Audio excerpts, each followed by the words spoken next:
Welcome to all. In this video we will see about test tube fertilization or in vitro fertilization in plants. This method also known as IVF in crop plants. In certain situations, in vitro fertilization is unavoidable for the crop improvement program.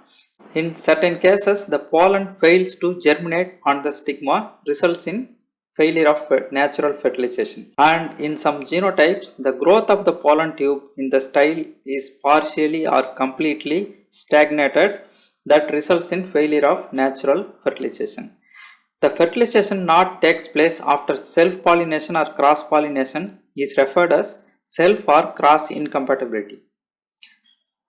In such situations, the ovule fertilization is done by bringing the pollen artificially. Contact with the ovules is called as in vitro fertilization. And this in vitro fertilization also known as test tube fertilization, and it gains importance when incompatibility is present on the stigma or in the style. In general, three types of test tube fertilization is followed in plants. First one is called stigma fertilization, second one is called placental fertilization, and third one is called fertilization of an isolated ovule without a placenta. Now we will see these three types of test tube fertilization practiced in plants. The first method is stigma fertilization. Here the emasculated flower is sterilized and then isolated in vitro conditions, followed by pollen from the ripened anther is collected and has been externally sterilized. And now the anther is placed on the stigma for fertilization. The key advantage of this method is it is useful when ovaries fall off the plant prematurely, result in lack of progeny. This method is successfully demonstrated in Nicotiana rustica, Nicotiana tabacum, Petunia violacea, Antirrhinum, Pisum sativum, Lathyrus species, Zeamys and Glycine species. The second method is called placental fertilization.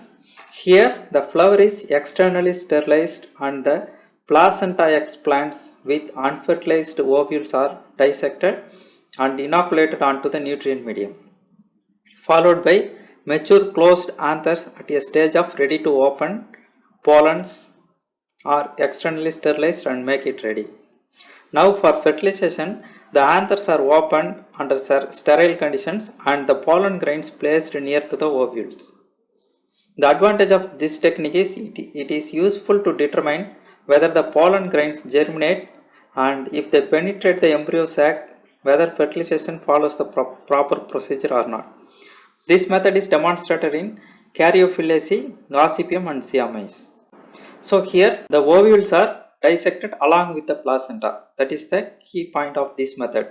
The third method is fertilization of isolated ovule without placenta. So the key difference between this method and previous method is here only ovule is dissected without the placenta. So flower is externally sterilized and the ovules are isolated in vitro conditions, followed by mature closed anthers at a stage of ready to open, in vivo or externally sterilized. Now for fertilization, the anthers are opened under sterile conditions and the pollen grains placed near the ovule. The key challenge of this technique is very little success is reported in this technique, since it is extremely difficult to induce the embryo formation in vitro fertilized conditions. Now we will see some of the uses of in vitro fertilization.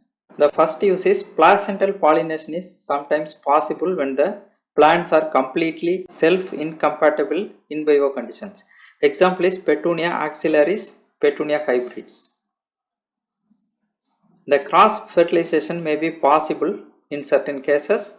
Example is Nicotiana alata, Nicotiana tabacum cross is possible, and intergenic cross is also possible and reported in Caryophyllaceae. The production of haploids by parthenogenesis is possible since incompatible intergenic crosses is proceeded through this technique that results in development of haploid genome.